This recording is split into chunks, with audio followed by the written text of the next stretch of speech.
एक बार एक व्यक्ति गौतम बुद्ध के पास गया और बोला, बुद्ध, मैं अक्सर लोगों को यह कहते हुए सुनता हूं कि हम जो सोचते हैं वही बन जाते हैं। इसलिए मैं आपसे जानना चाहता हूं कि हमारा जीवन हमारे विचारों से कैसे जुड़ा है और हमारे विचार हमारे जीवन को किस हद तक प्रभावित करते हैं। बुद्ध ने कहा है कि यह सत्य है कि मनुष्य जो सोचता है वही बन जाता है। कोई भी विचार जिसे हम लंबे समय तक अपने मन में रखते हैं और उसके बारे में बार बार सोचते रहते हैं, हम वैसे ही बन जाते हैं। लोग उन्हीं के साथ अपना निर्माण करते हैं। विचार जिसके बारे में वह लगातार बनता रहता है, व्यक्ति का चरित्र उसके विचारों से भी बनता है।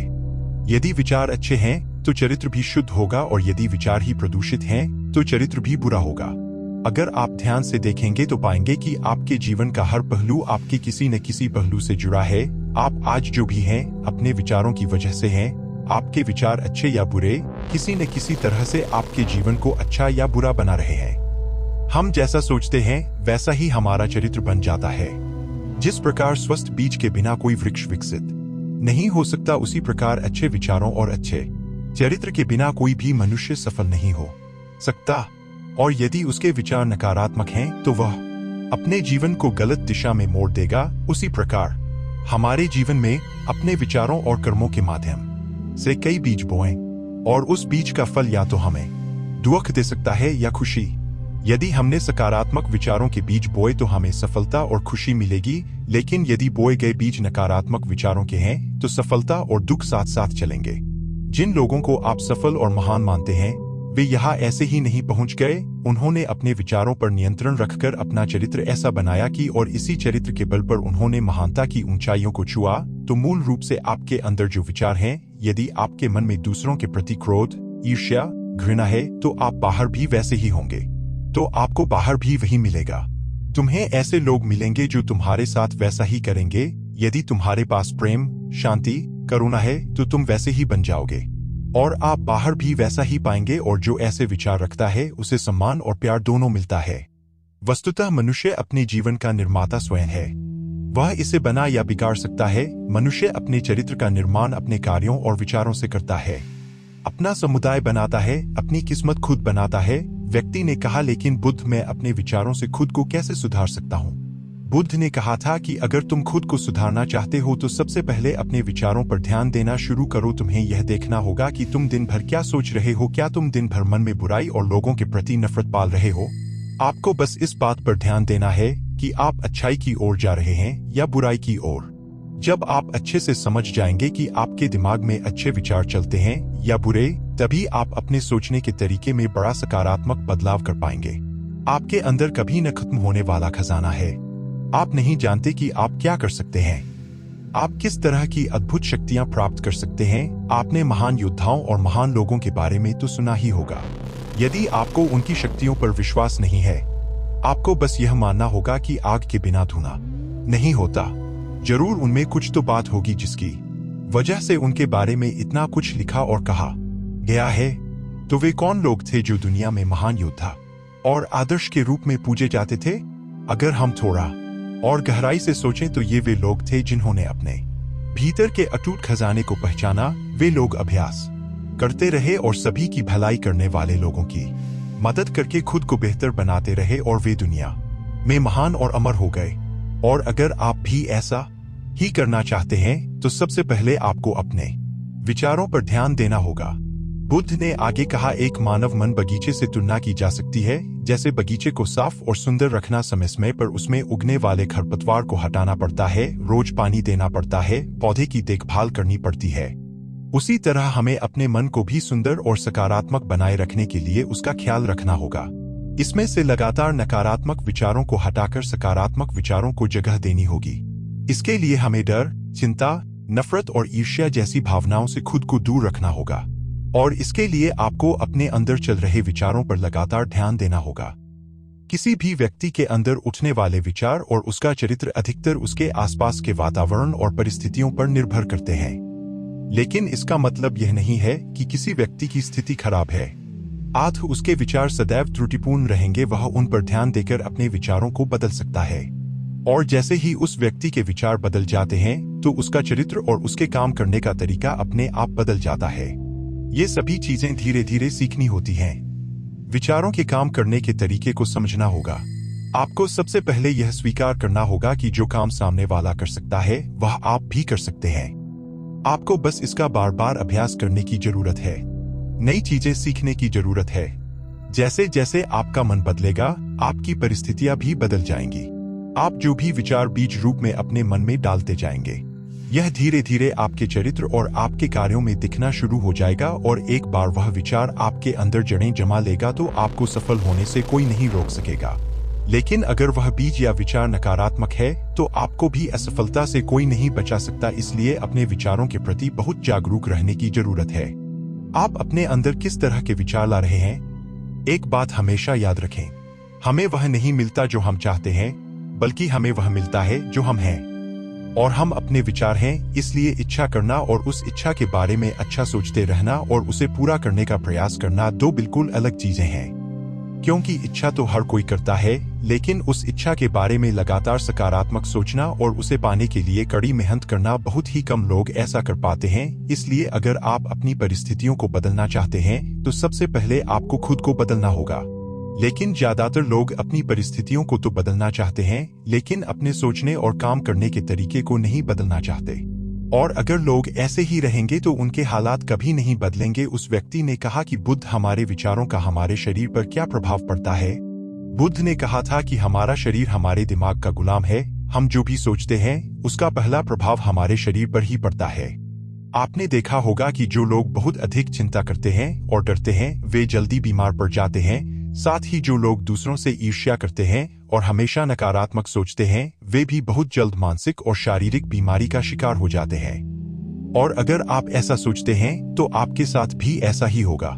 इसके विपरीत जो लोग हमेशा खुश रहते हैं वे दूसरों के बारे में अच्छा सोचते हैं, हमेशा स्वस्थ रहने के बारे में सोचते रहते हैं, तो उनकी ऊर्जा एक समान हो जाती है और इस ऊर्जा का सकारात्मक प्रभाव सबसे पहले उनके शरीर पर पड़ता है।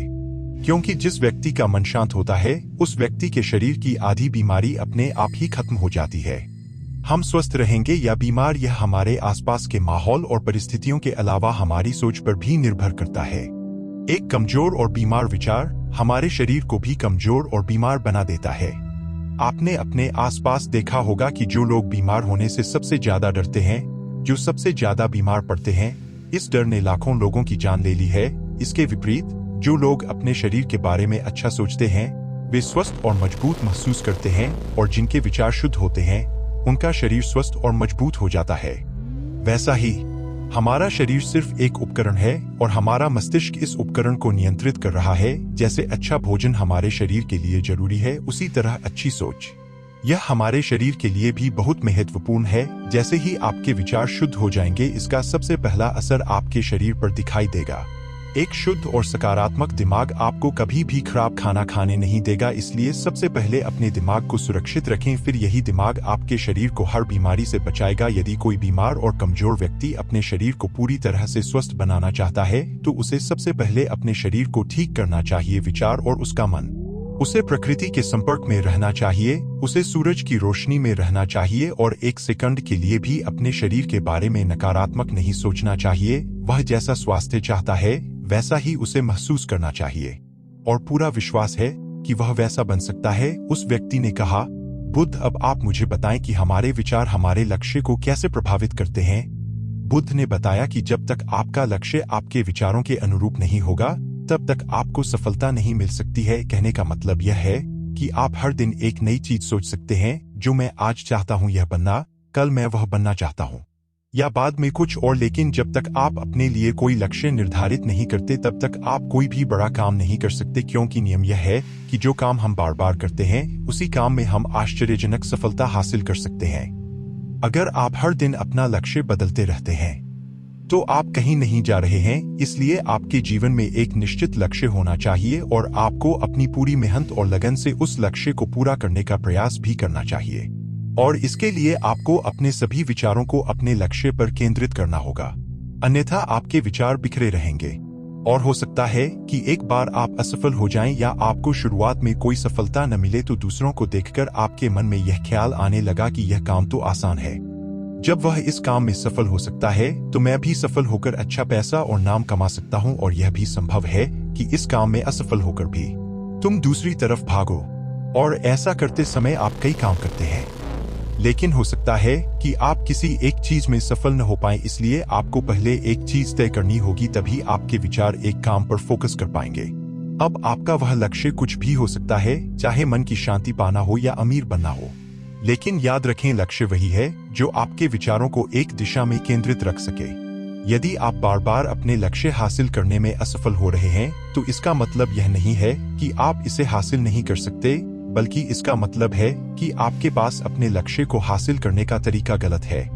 इसलिए आपको अपना लक्ष्य नहीं बदलना है, बल्कि अपनी सोच और अपने काम करने का तरीका बदलना है। अगर आप ऐसा करेंगे तो आप धीरे धीरे सीख जाएंगे और अपने लक्ष्य तक पहुंच जाएंगे। अपनी असफलताओं से कभी मत डरो। अगर आप कुछ बड़ा हासिल करना चाहते हैं, तो आपको अंदर से बहुत मजबूत होना होगा, क्योंकि चाहे आप कुछ भी करें, लोग अक्सर आपको अपनी बातों से कमजोर और हताश करने की कोशिश करेंगे। इसलिए अगर आप डरेंगे तो आप अपने किसी भी लक्ष्य में सफलता हासिल नहीं कर पाएंगे, क्योंकि डर आपकी सभी आशाओं को नष्ट कर देता है और आपके सभी विचार केवल आपके डर तक ही सीमित रह जाएंगे, और डर डर कर आप अंततः खुद को शारीरिक और मानसिक रूप से बीमार बना लेते हैं। तब आपको समझ आएगा कि आपने अपने झूठे डर के एहसास में कितनी बड़ी गलती कर दी है, और फिर आपके लिए खुद को उस स्थिति से बाहर निकालना बहुत मुश्किल हो जाएगा। इसलिए सबसे पहले एक लक्ष्य बनाएं, ताकि आपके विचार उस पर केंद्रित हो सकें। उसके बाद अगर आप बार बार असफल होते हैं, तो भी घबराएं नहीं, क्योंकि यह लक्ष्य हासिल करने का ही एक हिस्सा है, और पूरा विश्वास रखें कि आप जरूर सफल होंगे और एक दिन तुम भी हो जाओगे। उस व्यक्ति ने कहा, बुद्ध, विचारों और मन की शांति के बीच क्या संबंध है?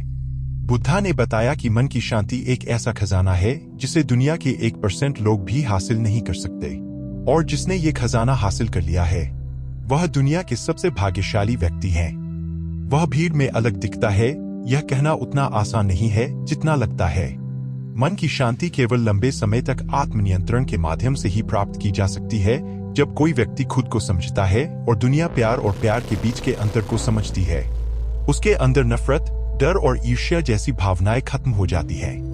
तब एक दिन व्यक्ति को मन की सच्ची शांति मिल सकती है, और यही हर इंसान का अंतिम लक्ष्य भी है। एक शांत व्यक्ति सबसे खराब परिस्थितियों में भी खुद को नियंत्रित कर सकता है। एक शांत व्यक्ति के पास जितनी मानसिक शक्ति होती है, उतनी किसी और के पास नहीं होती। शांत व्यक्ति का अर्थ है वह व्यक्ति जिसका मन पूर्णतः शांत हो, क्योंकि जैसे ही आपका मन शांत हो जाता है, आपके सभी विचार शांत हो जाएंगे, और तब आपको महसूस होगा कि सचमुच आपका दिमाग कितना शक्तिशाली है।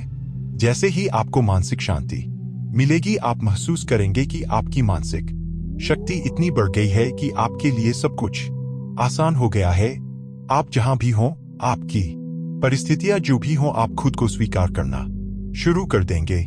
आप हमेशा खुश रहेंगे, और अगर आप यह मुकाम हासिल करना चाहते हैं, तो इसकी शुरुआत आपको अपने विचारों से करनी होगी।